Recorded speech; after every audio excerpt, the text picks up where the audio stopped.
UDF-ന് പ്രതീക്ഷ നൽകിക്കൊണ്ട് കേന്ദ്ര രഹസ്യാന്വേഷണ ഏജൻസികളുടെ റിപ്പോർട്ട് പ്രാഥമിക വിലയിരുത്തൽ വരുമ്പോൾ UDF നേടുന്ന മണ്ഡലങ്ങൾ 14 മണ്ഡലങ്ങൾ UDF നേടും എന്നാണ് ഇപ്പോൾ കണക്കുകൾ പുറത്തു വരുന്നത്. 14ഇടത്ത് UDF-നാണ് കേരളത്തിൽ വിജയമുണ്ടാവുക.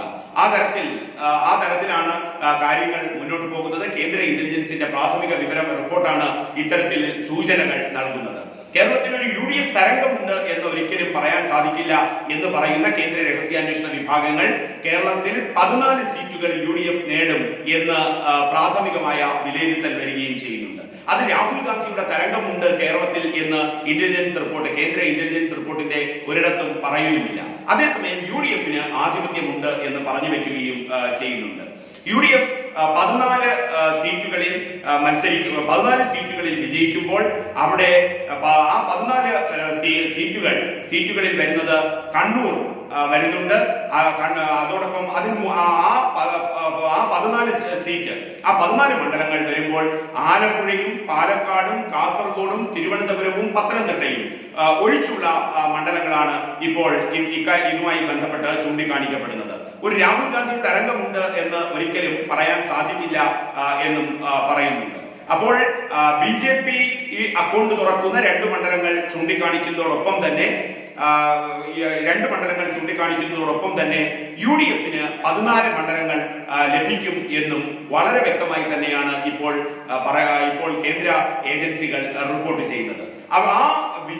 UDF-ന്റെ മണ്ഡലങ്ങൾ ഏറ്റവും സജീവമായി നിലനിൽക്കുന്നതോടൊപ്പം ഒരു ചരിത്ര ഭൂരിപക്ഷം രാഹുൽ ഗാന്ധിക്ക് ഉണ്ട് വയനാട്ടിൽ എന്ന് കേന്ദ്ര ഇന്റലിജൻസ് റിപ്പോർട്ടുകൾ വ്യക്തമാക്കുന്നില്ല. അതേസമയം വയനാട്ടിലെ വിജയം അത് രാഹുൽ ഗാന്ധിക്ക് തന്നെയാണ് കേന്ദ്ര രഹസ്യാന്വേഷണ വിഭാഗത്തിന്റെ റിപ്പോർട്ടുകളിൽ സ്പെസിഫൈ ചെയ്യുന്നത്.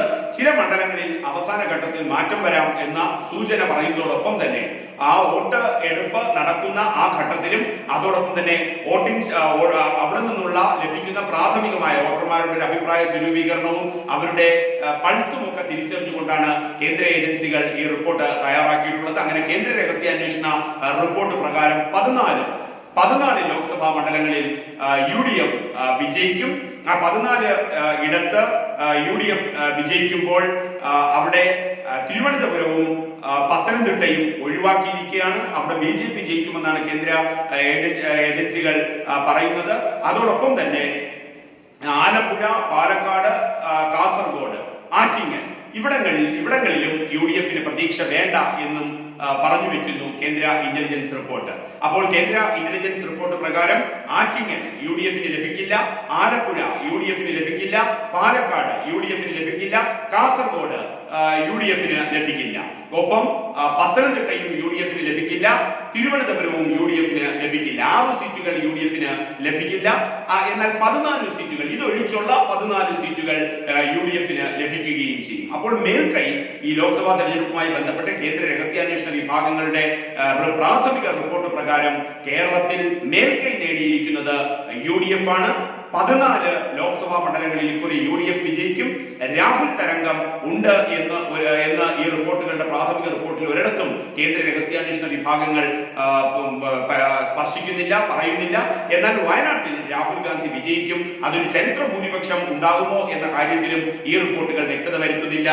ആ തരത്തിൽ കണക്കാക്കുമ്പോൾ ആറ്റിങ്ങലും ആലപ്പുഴയും പാലക്കാടും കാസർഗോഡും തിരുവനന്തപുരവും പത്തനംതിട്ടയും ഈ 6 ലോക്സഭാ മണ്ഡലങ്ങൾ ഒഴിച്ച് ബാക്കി 14 ഇടത്ത് UDF ആധിപത്യം നേടുമെന്നും UDF വിജയിക്കുമെന്നും കേന്ദ്ര ഇന്റലിജൻസ് റിപ്പോർട്ടുകൾ വ്യക്തമാക്കുന്നു.